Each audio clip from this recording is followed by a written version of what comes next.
ॐ दिक्कालाद्नवच्छिन्न अनन्तचिन्मात्रमूर्तये स्वानुभूते कमानाय नमो शान्ताय तेजसे ऋतम् आत्मा परं ब्रह्म सत्यमित्यादिका बुधै कल्पिता व्यवहारार्थं संज्ञातस्य महात्मनः। আমরা গুরুর সম্পর্কে দেখছিলাম। গুরু সেবা বলতে কীরকম বোঝায়? গুরু সেবার তুল্য আর সাধনা কিছু নাই। গুরুর বিভিন্ন অবস্থা অনুযায়ী গুরুকে বিভিন্ন জ্ঞানে সেটি শিষ্য গ্রহণ করতে পারে। সেখানে বলা হয়েছে রাজসিক দর্শনে গুরুর রাজসিক ভাব দর্শনে ব্রহ্মাজ্ঞানে, শরণাগত পালনে বিষ্ণুজ্ঞানে, ক্রুদ্ধ হইতে দেখিলে রুদ্রজ্ঞানে, শান্তিতে অবস্থান করতে দেখলে গঙ্গাজ্ঞানে, শাস্ত্র বিচাররত দেখলে পারে তাকে সেই সময় গণপতি জ্ঞানে, ভ্রম সংশয়াদি নিরসনে তৎপর দেখিলে দিবাকর জ্ঞানে। এইরকমভাবে শিষ্য গুরুকে গ্রহণ করতে পারে। আবার বলা হচ্ছে গুরু কীরকম করেন না, শাস্ত্রের সার অংশটাই কেবল শিষ্যের সামনে তুলে ধরবেন, অসার অংশ তুলে ধরবেন না। শিষ্যের প্রয়োজন অনুযায়ী গুরু শিষ্যকে প্রদান করবেন। অর্থাৎ গুরু শিষ্য ঠিক কীরকম হবে সেই সম্পর্ক এখানে মনে করতে পারি শ্রীরামকৃষ্ণের অবস্থান আদর্শ শিক্ষক হিসাবে, আদর্শ গুরুরূপে তিনি যেন অবস্থান করেছেন। তাঁর বিভিন্ন শিষ্য তাদের অধিকারী অনুযায়ী, তাদের অধিকার যার যেরকম, তাকে তারা ঠিক সেই রকমভাবেই ঠাকুর জ্ঞান দিয়েছেন। এই রকম এরপর বলছেন শিষ্যের প্রচেষ্টাই হচ্ছে প্রধান কথা। বলছেন এটি বৈরাগ্য প্রকরণের 11 নম্বর শ্লোক। উপদেশক্রম রাম ব্যবস্থা মাত্র পালনম জ্ঞাপ্তেস্তু কারণম শুদ্ধম শিষ্য প্রজ্ঞৈব কেবলা। বলছেন হে রাম, উপদেশ ক্রম ব্যবস্থা মাত্র পালনম এব জ্ঞাপ্তে তু শুদ্ধম কারণম কেবলা শিষ্য প্রজ্ঞা এব ভবতি। শ্রী বশিষ্ঠ বলিতেছেন, হে রাম, গুরু শিষ্যকে উপদেশ প্রদান রীতি কেবল মর্যাদা পালন মাত্র। কেবল যেন শাস্ত্র মর্যাদা অনুযায়ী গুরু শিষ্যকে বলছেন, আসলে শিষ্যই তার প্রচেষ্টা অনুযায়ী অগ্রসর হবেন। কিন্তু একমাত্র শিষ্যের প্রজ্ঞাই, বিচার কুশল তীক্ষ্ণ বুদ্ধিকে এখানে প্রজ্ঞার সঙ্গে তুলনা করা হয়। তাহলে বিচার কুশল প্রজ্ঞা, সেই প্রজ্ঞা সহায়ে তিনি আসছেন কোথায় না, জ্ঞানের অবিমিশ্র কারণ, অর্থাৎ তিনি সেই জ্ঞানটি লাভ করছেন। এবার বলছেন হে রাম, গুরু উপদেশ রীতি কেবল মর্যাদা পালন মাত্র। ব্রহ্মজ্ঞান অর্থাৎ এই আত্মাই ব্রহ্ম, এই মহাবাক্য উপদেশের অর্থ দৃঢ়রূপে চিত্তে ধারণ করিবার কারণ কিন্তু শিষ্যের একমাত্র শুদ্ধ তীক্ষ্ণ বুদ্ধি ব্যতীত আর কিছুই নয়। অর্থাৎ শিষ্যের যেরকম শুদ্ধ তীক্ষ্ণ বুদ্ধি, সেই শিষ্য তার শুদ্ধ তীক্ষ্ণ বুদ্ধি সহায়েই অগ্রসর হবেন। যে কারণে ঠাকুর বলছেন মনই গুরুরূপে পর্যবসিত হয়।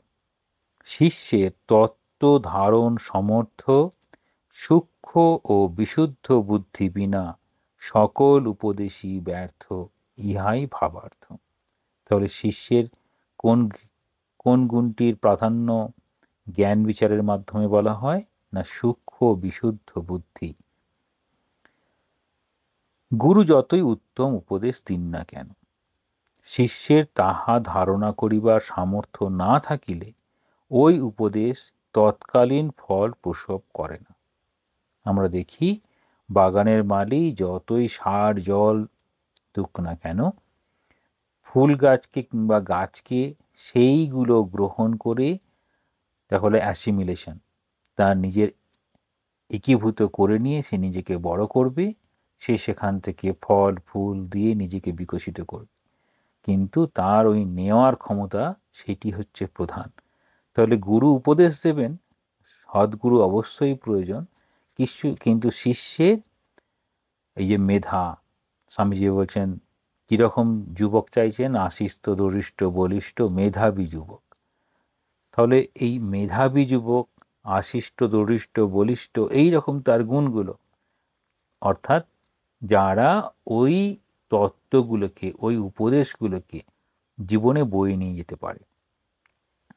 এখানে উদাহরণ হিসেবে বলা হয়েছিল উত্তম বীজ ও কর্ষিত ভূমি, অর্থাৎ ভালো গাছের বীজটাও হতে হবে আর জমিটাও ভালো করে কর্ষিত মানে হাল করা, যেখানে জল বাতাস সারযুক্ত হতে পারে। এই দুটোই একইভাবে প্রয়োজন, দুটোর ছাড়া সম্ভব নয়। তবে বলছেন এই উভয়ের মিলনে যেরূপ উত্তম বৃক্ষ উৎপন্ন হইয়া থাকে, তদ্রূপ গুরু ও শিষ্য এই উভয়ের উপযুক্ততায় ধর্মতরু উৎপন্ন হইয়া থাকে। খেয়াল করব, ধর্মকে এখানে তরুর সঙ্গে তুলনা করেছেন, অর্থাৎ সেই তরু বড় হয়ে বৃক্ষ হবে। আমরা মনে করব উত্তম গুরু শ্রীরামকৃষ্ণ, তার ওই প্রথম ত্যাগী সন্তান এবং গৃহী সন্তান সম্মিলিতভাবে সেই গুরু এবং গুরু উপদিষ্ট যা কিছু তত্ত্ব প্রত্যেকেই তার নিজ নিজ জীবনে প্রকাশ করার চেষ্টা করায় পরবর্তীতে এই রামকৃষ্ণ সংঘ নামক তরু উৎপন্ন হয়েছে। অর্থাৎ যখনই অবতার এসেছেন, অবতার এবং অবতারদের পার্শ্বদ যারা ছিলেন তাদের কথা বলা হচ্ছে, তারা যেন এরকম মহিরুহে পরিণত হয়েছে, ধর্মতরুটা তৈরি হয়েছে। যদি সেখানে অনুপযুক্ত শিষ্য হয়, তাহলে সে আর কীরকম উদাহরণ দিচ্ছেন? অনুপযুক্ত শিষ্যের কর্ণে শাস্ত্র উপদেশ বধিরের উচ্চাঙ্গ সঙ্গে শ্রবণ তুল্য ব্যর্থ। তাহলে শিষ্যের নেওয়ার ক্ষমতা, গ্রহণ করার ক্ষমতার কথা বলা হচ্ছে। কারণ বলছেন यस्य প্রজ্ঞা স্বয়ং নাস্তি শাস্ত্রম তস্য করোতি কিম লোচনাভ্যাম বিহীনস্য দর্পণ কিম করিষ্যতি। একটা উদাহরণ দিচ্ছেন খুব সুন্দরভাবে, যাহার শুদ্ধ বিচারকুশল বুদ্ধি নাই, অর্থাৎ এই সকল তত্ত্বকে ধারণা করার মতো বুদ্ধি নাই, শাস্ত্র তাহার কি করিবে? নেত্রবিহীন ব্যক্তিকে কি দর্পণ মুখ প্রতিবিম্ব দর্শন করাইতে পারে? তাহলে আমাদের যার নেত্রটা নেই বা নেত্র ঠিক কাজ করছে না, চোখে ভালো দেখতে পাচ্ছে না, সেখানে এরকম আয়নায় কি মুখ দেখতে পারবে? আচার্য শঙ্কর কীরকম বলছেন? তাহলে উদাহরণ দিলেন যে শাস্ত্রের কথাগুলো বুদ্ধিযুক্ত ব্যক্তি কেবলমাত্র গ্রহণ করতে পারবেন। তাহলে নায় আত্মা বলহীনলভ্য এরকম বলা হয়, সেখানে কীরকম শক্তির প্রয়োজন? ওই যে বল বলা হলো, নায় আত্মা বলহীনলভ্য, এই বল বলতে এখানে বিচার বুদ্ধি শারীরিক মানসিক সমস্ত বলের কথা বলা হবে। আচার্য শঙ্কর কীরকম বলছেন? আচার্য শঙ্কর বলছেন অধিকারিণামাশাস্তে ফল সিদ্ধির বিশেষতঃ উপায়াদেশ কালাদ্যা সন্তস্মিন সহকারিণঃ। বলছেন তত্ত্ব সাক্ষাৎকার বিশেষ করিয়া অধিকারীর অপেক্ষা করে। তাহলে তত্ত্বের সাক্ষাৎকার ওই অধিকারী কে অধিকারী কীরকম নিরূপণ হয় আগে বলা হয়েছে। তাহলে অধিকারীর প্রচেষ্টাতেই এই তত্ত্বের সাক্ষাৎকার হয়। উপযুক্ত উপদেষ্টা দেশ কালাদি উপায়সমূহ কেবল তাহার সহায়ক হইয়া থাকে মাত্র। আমাদের বলা হয় কোনো নির্দিষ্ট উদ্দেশ্যে পৌঁছাতে গেলে তাহলে আমাদের যে টার্গেট ঠিক করে নিই, তাহলে উদ্দেশ্য একটা আছে, তখন বলা হবে উদ্দেশ্য হলে উপায়, কর্মপদ্ধতি, কর্ম, তারপর সেই উদ্দেশ্যে পৌঁছাচ্ছে কিনা। তাহলে উদ্দেশ্যের জন্য যে উপায়, সেই উপায়টা কীরকম না উপযুক্ত উপদেষ্টা, অর্থাৎ গুরুর কথা বলা হচ্ছে, আর এখানে শিক্ষাগুরু, বেদান্ত গুরু, উপযুক্ত উপদেষ্টা। আর দেশ, কালাদি, এগুলো সব উপায়, অর্থাৎ এগুলো অবলম্বন করে একজন আগাতে পারে, কেবল সহায়ক হইয়া থাকে। তাহলে আত্মপ্রচেষ্টা আমরা সহজ উদাহরণ নিতে পারি। একটা টানেলের এক প্রান্ত থেকে আরেক প্রান্ত যেতে হবে, তাহলে এক প্রান্ত থেকে আরেক প্রান্তে যাওয়ার জন্য প্রথম ওই আত্মপ্রচেষ্টা যদি না থাকে, সে যদি না যেতে চায়, তাহলে কোনোভাবেই যাওয়া সম্ভব হবে না। এবার সেখানে যদি আলো না থাকে, তাহলে টানেলের ডান দিক বাঁ দিক ধাক্কা খেতে খেতে এক প্রান্ত থেকে আরেক প্রান্তে পৌঁছে যাবে। আর যদি টানেলে আলো থাকে, তাহলে সে সহজেই পৌঁছে যাবে। ওই আলোটি হচ্ছে যেন সহকারী উপায়। সেই সহকারী উপায় এখানে কীরকম বলছেন, উপযুক্ত উপদেষ্টা, দেশ, কালাদি, এগুলো সব যেন একটা উপায়, সহায়ক উপায় হলো, তাতে ওই টানেলের জন্য এক প্রান্ত থেকে আরেক প্রান্তে পৌঁছে যেতে সুবিধা হলো, এরকম বলছেন। শ্রুতি অবশ্য বলিয়াছেন আচার্যবান পুরুষ বেদ, ছান্দোক্য উপনিষদ থেকে বলছেন, অনুভবী মহাপুরুষের কৃপা যিনি লাভ করিয়াছেন, তিনি তত্ত্বজ্ঞান লাভে কৃতকার্য হন। বলছেন অনুভবী মহাপুরুষের কৃপা যিনি লাভ করিয়াছেন। আমরা এই অমূল্য সাধুর কথা পেতে পারি, স্বামীজির জীবনীতে রয়েছে অমূল্য সাধুর কথা। তিনি গুরুকরণ করেননি, তাই জন্য তিনি বিপথে চলে গিয়েছিলেন, যেন তার তত্ত্বজ্ঞান লাভে খুব কষ্ট হয়েছিল। তারপর স্বামীজি তাকে আশীর্বাদ করেছিলেন এরকম, তারপর তার জীবনটা আবার নতুন পথে পরিচালিত হয়েছিল। তাহলে এখানে বলছেন তিনি তত্ত্বজ্ঞান লাভে কৃতকার্য হন যদি অনুভব পুরুষের কৃপা পান, কিন্তু শিষ্যের যোগ্যতাই প্রধান। শিষ্যের যোগ্যতা মানে এখানে বলছে প্রচেষ্টা, ইহা নিঃসন্দেহ। যেমনই মেধা হোক না কেন, তার যদি প্রচেষ্টা থাকে তাহলে অবশ্যই পৌঁছাতে পারবে। কেন আমাদের এরকম কথা বলা না, প্রচেষ্টার কথা বলা হচ্ছে ঠাকুরের যত ত্যাগী সন্তান ছিলেন সবারই একই রকম মেধা ছিল না, কিন্তু প্রত্যেকেরই প্রচেষ্টা ছিল। ঠাকুর ছিলেন, কিন্তু প্রত্যেকে তার নিজ প্রচেষ্টা, যেমন একদিন রাজা মহারাজকে জিজ্ঞাসা করা হয়েছিল যে ঠাকুর তো সব করে দিয়ে গেছেন, তবু আপনারা এত জপ ধ্যান, এত সাধনার প্রতি এত নিষ্ঠা দেখান কেন? তখন বলছেন যে ঠাকুর যেটা দিয়েছেন সেটাকে ধরে রাখতে হবে। তো তাহলে এই যে গুরু যা দিচ্ছেন সেটিকে ধরে রাখার জন্য শিষ্যের প্রচেষ্টা দরকার। তত্ত্বজ্ঞ পুরুষের উপদেশেই জ্ঞান হয়, ইহা লোকে ও শাস্ত্রে প্রসিদ্ধ। এই তত্ত্বজ্ঞ পুরুষের উপদেশ, অর্থাৎ ঠাকুর যেমন বলছেন চাপরাস, এই চাপরাস যে পেয়েছে তার উপদেশে কাজ বেশি হবে, আর সাধারণভাবে চাপরাস না থাকলে সেই কাজটি সেরকমভাবে হয় না। তো এরকম চাপরাস, ভগবান যেন চাপরাস দিয়ে দেন।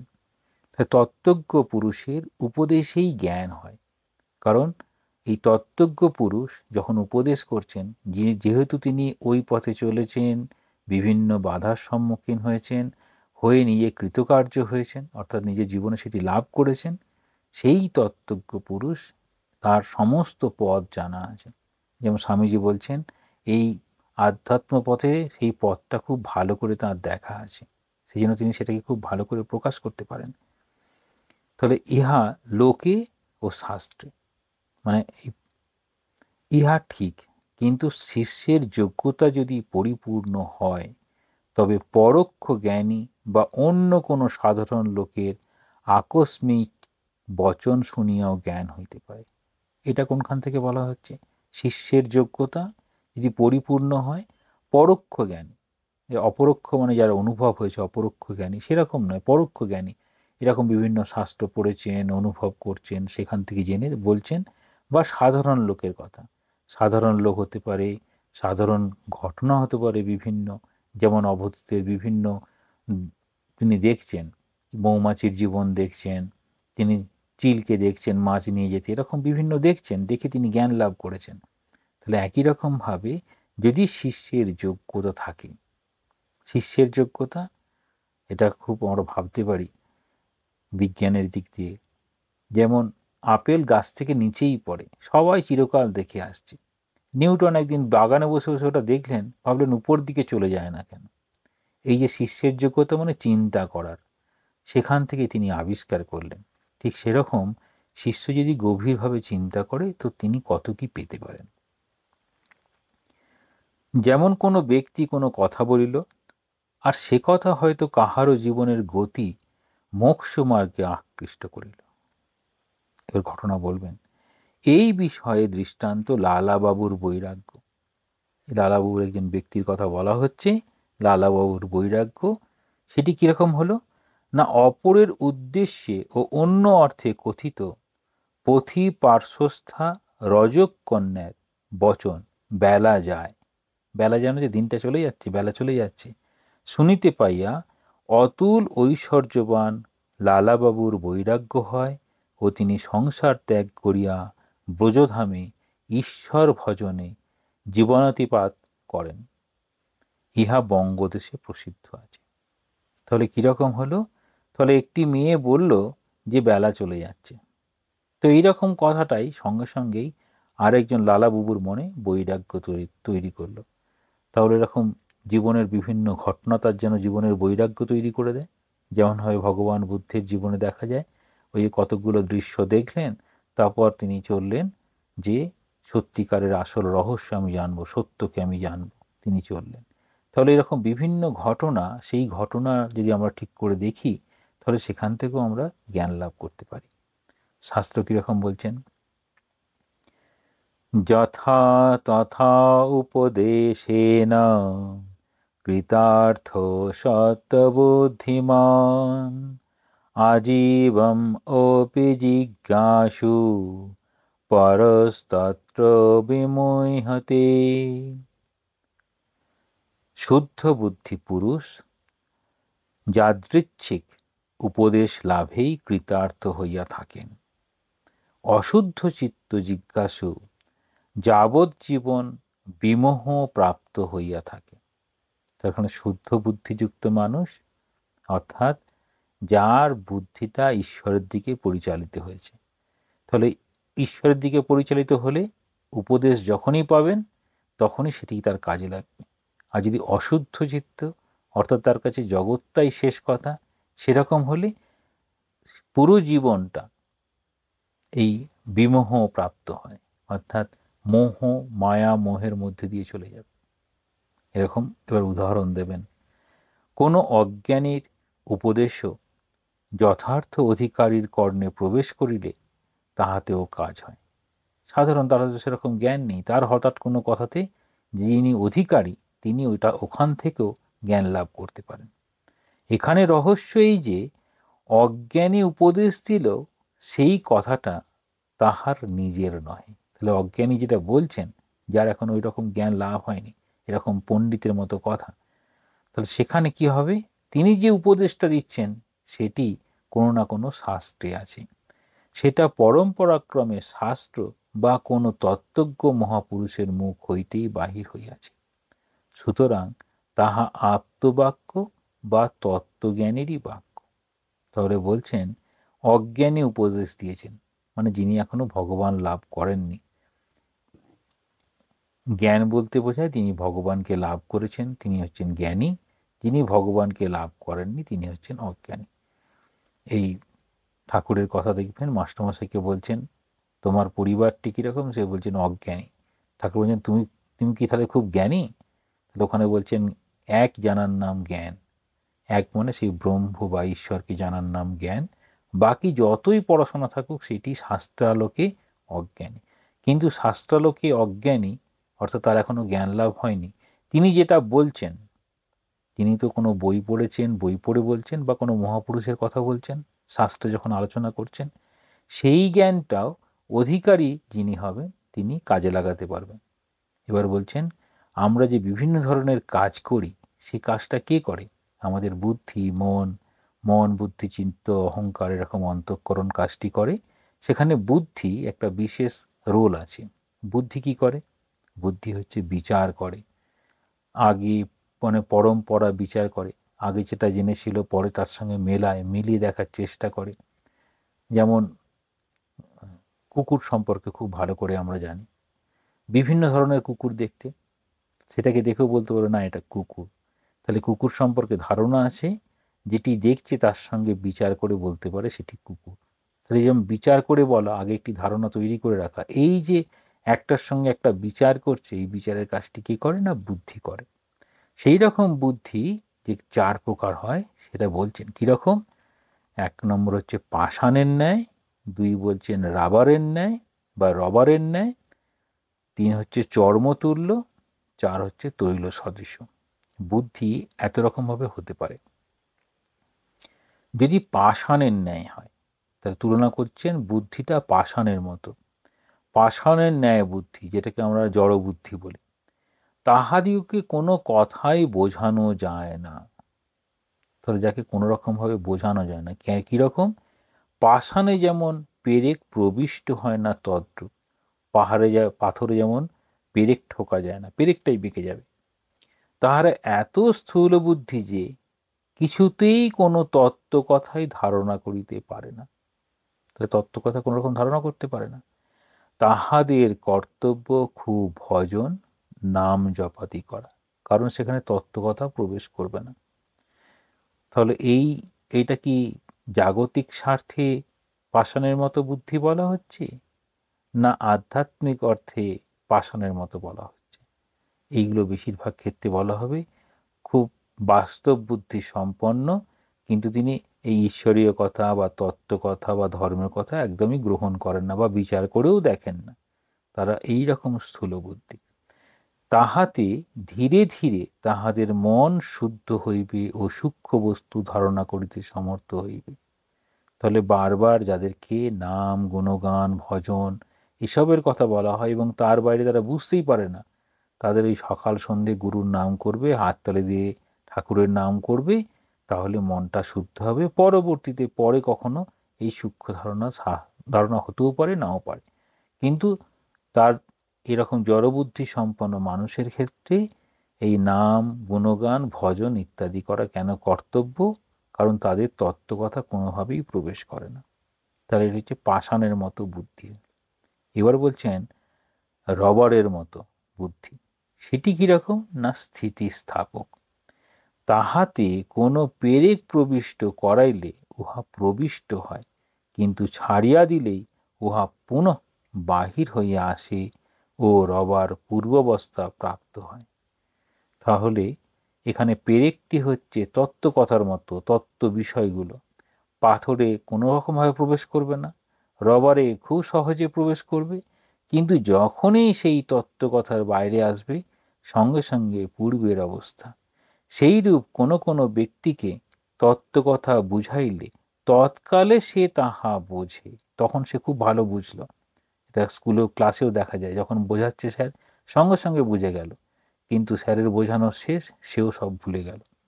কিন্তু পরক্ষণে সে পূর্বাবস্থা প্রাপ্ত হয়। এটা আমরা দেখি আমাদের বেশিরভাগের ক্ষেত্রে হয়। যখনই মন্দিরে গেলাম মনটা যেন ঠাকুর ছাড়া আর কিছু চায় না। ঠিক মন্দির থেকে নেমেছি, সিঁড়ি যেই নামা হয়ে গেছে, ব্যাস কোথায় সেই ভাব হারিয়ে গেল। সেসব তত্ত্বোপদেশ ভুলিয়া যায় ও বাসনাধীন হইয়া পুনঃ বিষয় ভোগ লালসায় ব্যাকুল হয়।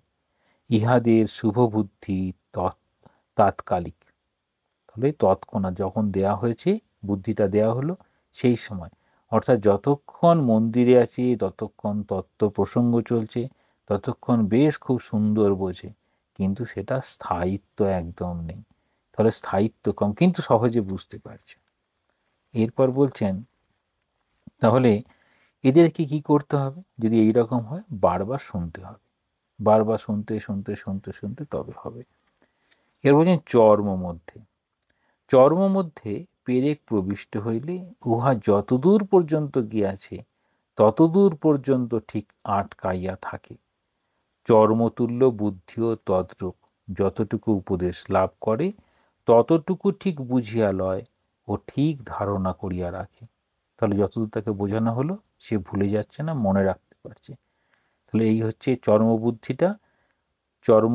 চর্মের ন্যায় যদি কারোর বুদ্ধি হয়, সেটি অনেকাংশে ভালো, কারণ যতদূর তাকে শিক্ষা দেওয়া হলো, বোঝানো হলো, ততদূর সে ধরে রাখতে পারবে, সে ভুলে যাচ্ছে না। এরপর বলছেন তৈল সদৃশ বুদ্ধি সেটি হচ্ছে সর্বোৎকৃষ্ট। এক ফোঁটা তেল জলে নিক্ষেপ করিলে উহা জলের উপরিভাগে বিস্তৃত হইয়া পড়ে। অর্থাৎ তত্ত্বকথা দিলে সেটি সুন্দর করে সে নিজে যেমন ব্যাখ্যা করে বুঝতে পারে, অন্যকে ব্যাখ্যা করে বোঝাতেও পারে। তৈলতুল্য বুদ্ধিও তদ্রূপ। অল্প উপদেশ শুনিলেও সমস্ত বিষয়টি পূর্ব পশ্চাৎ সব কিছু বুঝিয়া লয়। যেমন দেখা যায় ঠাকুর প্রসঙ্গ করছেন, সেই প্রসঙ্গক্রমে তিনি বৈষ্ণবদের কথা বলছেন যে জীবে দয়া, হ্যাঁ, জীবে দয়ার কথা বলছেন। আবার বলেই বলছেন যে জীবে দয়া তুই করবার তুই কে, না শিবজ্ঞানে জীব সেবা।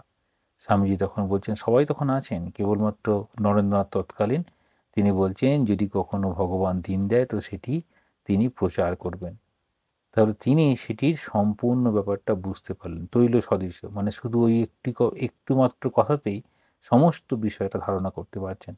সেটি লীলা প্রসঙ্গে লেখা হয়েছিল এরকমভাবে, কেবলমাত্র নরেন্দ্রনাথই সেটি উপলব্ধি করতে পেরেছিলেন। তাহলে উপদেশটা ছোট, কিন্তু তার সামগ্রিক যা কিছু অর্থ তিনি গ্রহণ করতে পেরেছেন। এবার এইরূপ ব্যক্তির অধিক উপদেশের প্রয়োজন হয় না, তাহলে অল্প উপদেশ দিলে পারেই হয়ে যায়। এবংবিধ শুদ্ধ বুদ্ধি অতি উত্তম, চর্মতুল্য বুদ্ধিও মন্দ নহে। তাহলে উত্তম বলছেন এই তৈল সদৃশ বুদ্ধি, চর্মতুল্য বুদ্ধিও মন্দ নহে, রবার তুল্য বুদ্ধিরও পুনঃ পুনঃ উপদেশ শ্রবণ করিতে করিতে চৈতন্য হয়, কিন্তু পাষাণ সদৃশ বুদ্ধির উপায় কি? তাহলে বলছেন যদি তৈল সদৃশ বুদ্ধি হয় তাহলে তো একদম সব থেকে উত্তম। চর্মতুল্য বুদ্ধি সেটিও মন্দ নয়। রবারের তুল্য বুদ্ধির ক্ষেত্রে পুনঃ পুনঃ উপদেশ গ্রহণ করতে হবে, শ্রবণ করতে হবে। তাহলে শ্রবণ, মনন, নিধিধ্যাসন, সেই জন্য ঠাকুর বারবার বলছেন না, ওই যেমন হৃদয়ে বলছেন ঠাকুর একই কথা বারবার বলছেন কেন? তা ঠাকুর বলছেন আমার কথা আমি বারবার বলবো, বেশ করেছি। অর্থাৎ ঠাকুর ওই তার সামনে যারা আছেন তাদের কীরকম বুদ্ধি সেই অনুযায়ী একই প্রসঙ্গ বারবার করেছেন, বিভিন্নভাবে করেছেন। তবে কাদের জন্য বারবার করেছেন সেটি আমাদের এখান থেকে বুঝে নিতে হয়। কিন্তু পাষাণ সদৃশ হলে তাদের কীরকম করা কর্তব্য। এইবার আমরা মনে করব যে আমরা এই চারটির মধ্যে কোনো একটিতে রয়েছি, যেখানেই থাকি না কেন এই চারটি অবস্থার মধ্যে বারবার শুনলে পারে, বারবার সঙ্গে থাকলে অবশ্যই হয়। আমরা দেখি ওই সমত কালিদাসের জীবনের ঘটনা, তিনি ভাবছেন যে আমি একদম বুদ্ধিশুদ্ধি নেই, আমার সেরকম কি করে হবে। তারপর তিনি দেখছেন কোনো একটি ঘাটে, যে ঘাটে মেয়েরা সব কলসি রাখে, পাথরের বাঁধানো ঘাট, তো সেখানে কলসি বারবার রাখতে রাখতে কলসিতে ওই পাথরের, মাটির কলসি যেন পাথরের মধ্যে একটা ওই ছোট্ট একটা মানে একটু নিচু মতো হয়ে গেছে, বারবার পাথরের সঙ্গে ঘর্ষণ খেয়ে খেয়ে। তখন ভাবছেন এই পাথর যদি এই মাটির পাত্রের ঘর্ষণ এরকম হতে পারে, তাহলে আমি বারবার অভ্যাস করলে কি আমার হবে না? তো এখান থেকে আমরা বুঝতে পারি যে বারবার যদি অভ্যাস করি তাহলে সকলেরই হবে। তাহলে পাষাণ সদৃশ বুদ্ধির উপায় কি বলছেন, কীরকম কি করতে হবে পাষাণ সদৃশ? যোগ বাশিষ্ঠ গ্রন্থ অধিকারী বিশেষে চারটি উপায়ের কথা বলছেন। তাহলে এখানে 4 রকমের বুদ্ধি। এইবার এখানে যার যেরকমই অবস্থা হোক না কেন, যোগ বাশিষ্ঠ সার গ্রন্থ অনুযায়ী 4 রকমের উপায় বলবেন, কি উপায় এই জায়গায় পৌঁছাতে পারে, মানে জ্ঞান লাভ করার জন্য, নিজেকে উপযোগী করার জন্য আমাকে 4টি উপায় ধরতে পারি। প্রথমটা হচ্ছে অধ্যাত্ম যোগ অধিগম, অধ্যাত্ম যোগ অধিগম, সাধু সঙ্গ, বাসনা সম্পরিত্যাগ, মানে সম্পরিত্যাগ, সম্পূর্ণরূপে পরিত্যাগ, ও প্রাণ নিরোধ বা প্রাণায়াম। তাহলে 4টি কথা বলছেন। অধ্যাত্ম যোগ অধিগম অর্থাৎ এখানে আত্মতত্ত্ব চিন্তন। তাহলে আত্মতত্ত্ব চিন্তন বারবার করাটাকে বলা হবে অধ্যাত্ম যোগ অধিগম। আত্মতত্ত্ব চিন্তন করিতে করিতে মন শুদ্ধ হয় ও সূক্ষ্মতা প্রাপ্ত হয়। সাধারণভাবে আত্মতত্ত্ব, আত্মা, চৈতন্য চিন্তা করা খুব কঠিন। সাধারণভাবে যেন কি করা হয়, বলা হয় অবতার এবং অবতারের লীলা স্মরণ মনন। মানে অবতার এসেছেন, অবতার কখন আসেন, তিনি আমাদের কৃপা করেন, তাঁর লীলা মানে তিনি কিভাবে দেখাচ্ছেন জগতে, তিনি ধর্ম যাতে আবার পুনঃপ্রতিষ্ঠা হয় সেই জন্য চেষ্টা করেন। যদা যদা এই ধর্মস্য গ্লানির্ভবতি ভারত, এরকম করে বলা হয়। তাহলে বলছেন যে আত্মতত্ত্ব চিন্তন করিতে করিতে মন শুদ্ধ হয়। তাহলে বারবার যেটি করা হবে সেটি আমাদের মনের মধ্যে একদম গেঁথে যাবে বিষয়টা। তাহলে তখন এই মন যদি শুদ্ধ হয়, তারপরে আস্তে আস্তে সূক্ষ্মতা প্রাপ্ত হয়। সূক্ষ্মতা প্রাপ্ত মানে তার বিভিন্ন সূক্ষ্ম বিষয়গুলো তিনি ধারণা করতে পারেন। ইহা করতে অসমর্থ হইলে, যদি সেটি করা সম্ভব না হয়, তখন কি করতে হবে? ইহা করতে অসমর্থ হইলে সাধকের সাধু সঙ্গ প্রাণায়ামাদি করা কর্তব্য। তাহলে কে বলছেন? সাধকের, এখানে গৃহী ত্যাগী কারুর কথা বলা হলো না, বলা হলো সাধক, যিনি ভগবানকে পাওয়ার চেষ্টা করছেন তিনি হচ্ছেন সাধক।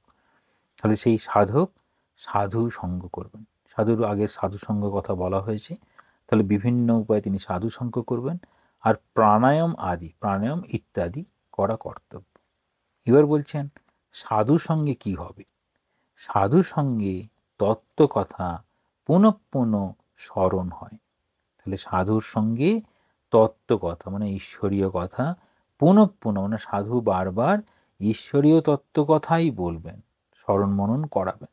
তাহলে সাধুকে দেখলে মনে হবে তিনি তার পুরো জীবনটা এই ভগবান পাওয়ার জন্যই, ভগবানকে পাওয়ার জন্যই যেন নিবেদন করছেন। তাহলে সেই রকম ধরনের সাধু, যিনি কেবলমাত্র তত্ত্ব কথা বলেন বা ঈশ্বরীয় প্রসঙ্গ করেন। তাহলে এখানে বলছেন সাধু সঙ্গে তত্ত্বকথা পুনঃ পুনঃ স্মরণ হয় ও তাহাতে বুদ্ধিতে সৎ সংস্কার সঞ্চিত হয়।